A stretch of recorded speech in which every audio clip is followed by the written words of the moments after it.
Welcome to Bold Talk series, where creativity, leadership, ideas, innovation come together. My name is Epi Ludvik, and today I have a privilege to have a short one-on-one conversation with Stefano Marrone, the Chief Marketing Officer at Siebert Financial. Stefano, great seeing you. Welcome to our Bold Talk series. How are you? I'm good. Thank you so much for having me, Epi. I appreciate the invitation. Yeah, well, looking forward to this conversation, Stefano. Let's start first when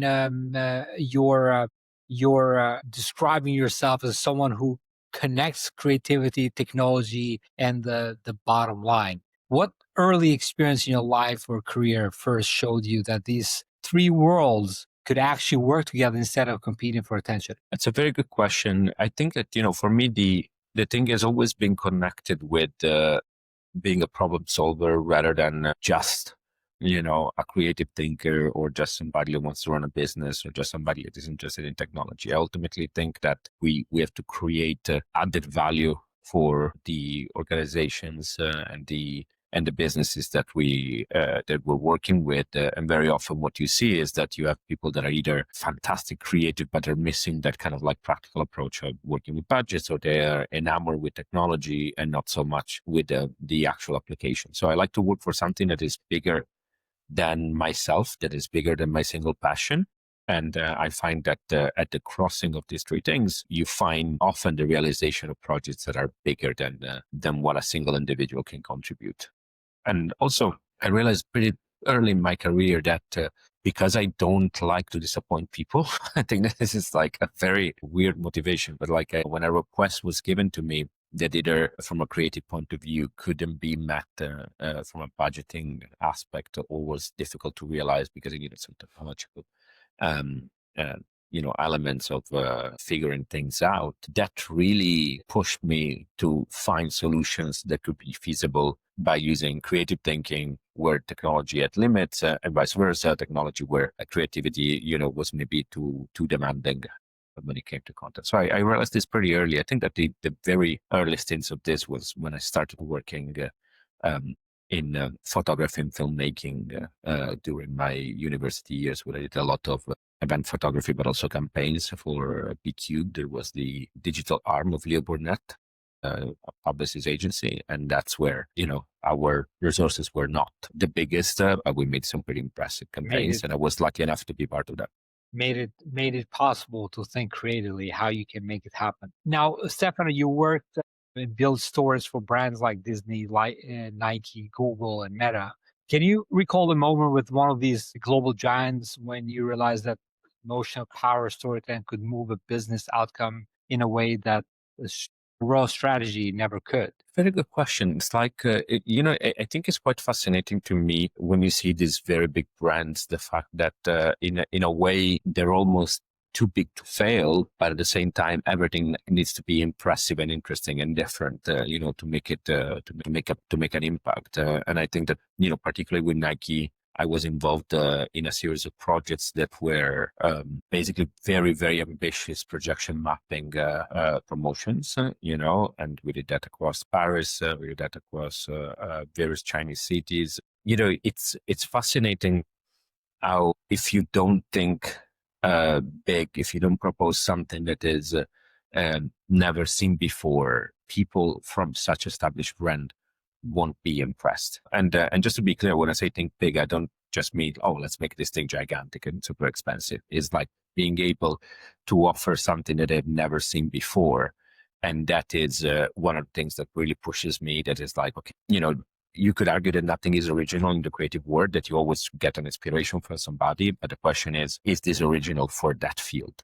Has this ever been done in that specific field? So for this Nike campaign, one of the biggest things that we did was like, can we create a projection mapping that feels real and feels like you're actually making the building collapse and react physically in a tactile well to what's happening, just like the product was a tactile product because it was a connected jerseys. They were like technology embedded jerseys for the NBA campaign that we did for Nike, and we did quite a big success because we ended up reproposing the same adaptation of the experience across several countries when they were so happy with what we did in Paris. So it worked out. It's great.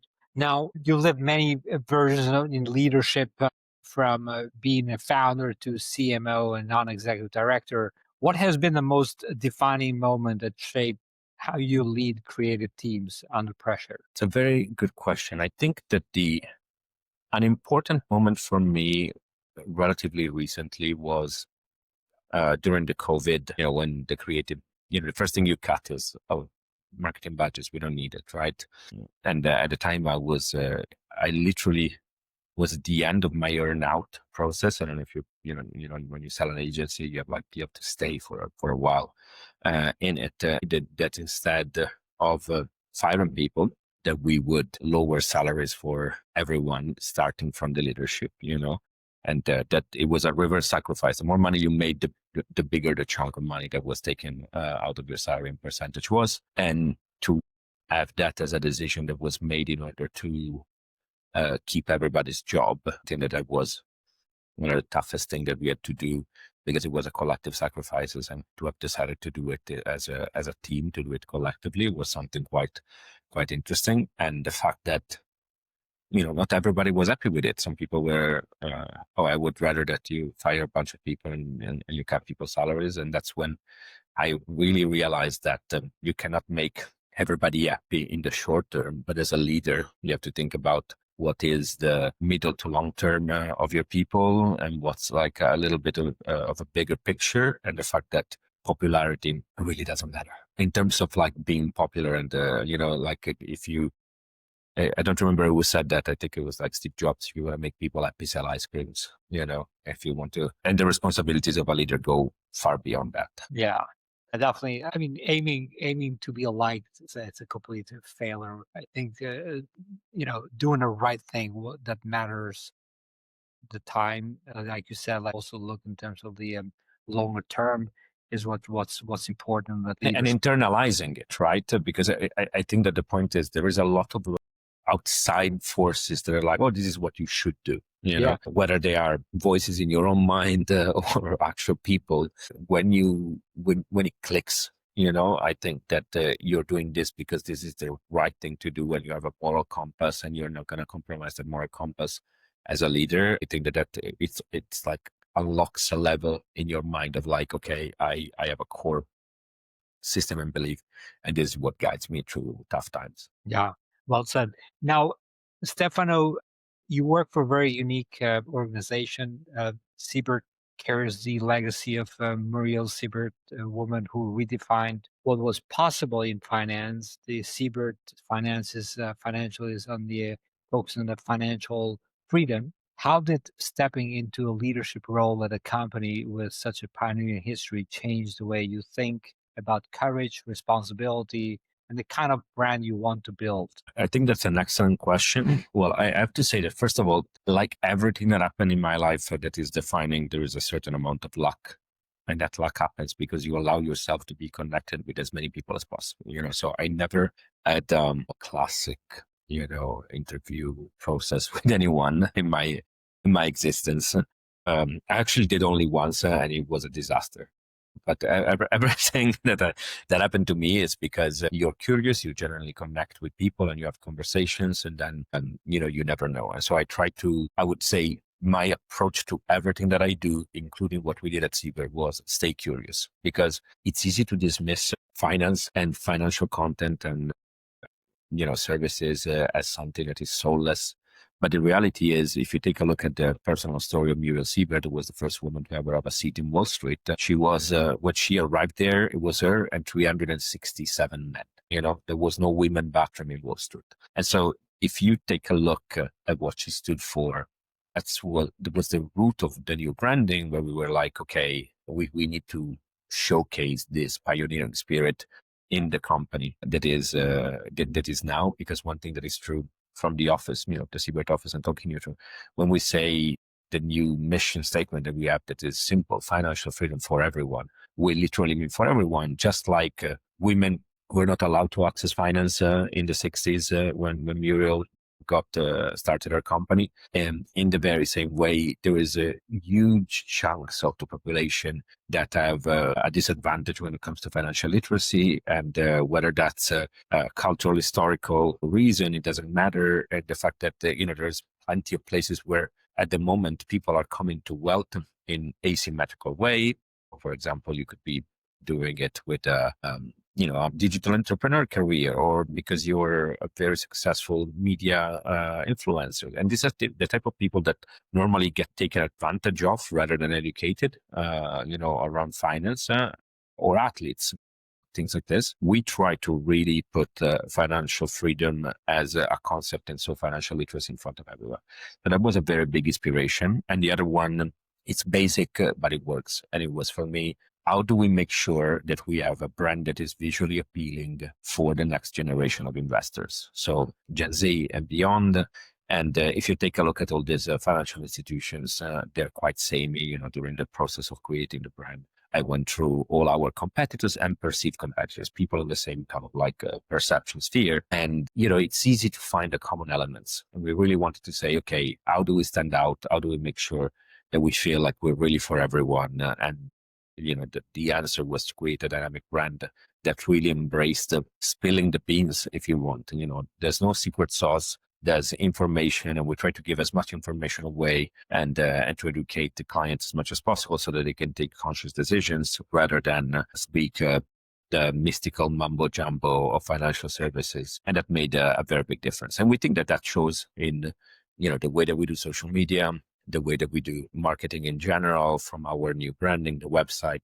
I think that you could say very confidently that if you put us in a line, with all the competitors, Siebert by far stands out. And we've seen that as a result, because since we started with the rebranding and we went out and rolled out, the stock has been up 150% in the following 12 months. So you get rewarded for that. Yeah. Yeah. I mean, numbers don't lie, right? Now, you mentioned Gen Z. Is that the type of people that you are serving, or is there other group of people that you're after? And how does understanding those human moments influence the way you tell the company story? Yeah. That's a interesting question. So, for us, it's very important to engage with the younger generations, just because we know that, as a company, we've been around for almost 60 years, and is a fact that there is it's called great wealth transfer, generational wealth transfer. There is a lot of money in the orders of the tens of trillions of dollars that are moving from boomers to Gen Xers and Gen Z. And it's also true that Gen Z will be the most indebted generation so far, and already is. So our question is, how can we empower what are going to be, the people that save money and that are going to spend money and they're going to make money in the following years to have a better future? And there is a lot of conversations here, because this will be probably the first generation that didn't live better than their parents, right? So Gen Z is definitely one of our focuses, but we also live by this riches in niches mantra, which means that we work with several separated communities. So one of our product lines is connected to military and veteran families, and they have very specific financial needs and points of view, for example, because most of them have a secondary, if not a third career, after the military career. We work quite a lot, as I mentioned, with young athletes that are people that find themselves with quite a lot of disposable income and wealth at a very young age and need quite a lot of financial education. And then we have specific groups of people, including highly power, highly ambitious, and high-performing women that are inspired by Muriel, our founder. And so to engage with all these verticals, what we do is that we create content that is not your classic branded content. So it's like, the Siebert articles or the Siebert podcast. We actually have acquired a media company that produces content that is great in its own right and talks to these communities. And Siebert acts as a sponsor for them to push financial education. The community building is the first and foremost what we. Interesting. Stefano, I always like to get a different perspective from my guest at this Bold Talk series. And that is about the word bold. What does that mean to you personally? That's a great question. I love all the questions and that you guys like took your time to do research and ask for that. So I think that I'm talking today. It's like it's 2025, the end of 2025. What does that mean? I think that it's especially in a marketing context where things are changing and are changing so much. I think bold is to have the courage to pick a direction and go for it and believe in what you strive, to do, what you have agreed to do, and to stick to a strategy. Because at the moment, especially in big organization, it's so easy to get distracted by micro initiatives, by things that are just to say that you've done it, or just to differentiate us a little bit more. You never know. Boldness is having the ability, the courage, and the integrity to stick with the direction that you've chosen with, and give it a real chance. Because there are a lot of things that people talk about and that they say that they do, and they don't really mean it. Don't really give it a real chance. And I think that's, the rebranding of Siebert for me was amazing. And it's the reason why, I started with them as on a consulting basis, and then I became the CMO, because they had the boldness to choose the, the branding direction that I thought that they would never have the spine to go for. When you propose 5 things and then you're like, this last one is so cool and bold and rock and roll that they will never go for it. They will go for the middle one. They didn't. Leadership went for the cool one. And that was like, my brain exploded. And so when they offered me, I said, okay, you know what? You did this for us. Do you want to come and do that within the company? It was like, yes, because you were that bold. And, boldness attracts boldness. Yeah. So we have some incredible people here that, it's not the easiest one to work with, but I don't think that easy work gets great results. Like sometimes it's good to have a little bit of contrast, and better ideas come out of that. Love that. Boldness attract boldness, pick a direction. I learned that from entrepreneur journey, that in America we have this saying, the burn the boats. So I learned that in my entrepreneurship journey, that you got to burn the boats once you pick the direction. There's no way going back, just go forward. And with that, there is an Italian artist, kind of punk comic book artist from the 80s, that said something like, never go backwards, even if you're doing it to try and do a bigger leap. Just never go back. Never go backwards. Stefano, it's so great to have you. Happy Thanksgiving, happy holidays ahead of us. And look forward to reconnect again. Until that time, take care, be great, and be bold always. Bye-bye. Awesome. Thanks for having me. Thank you.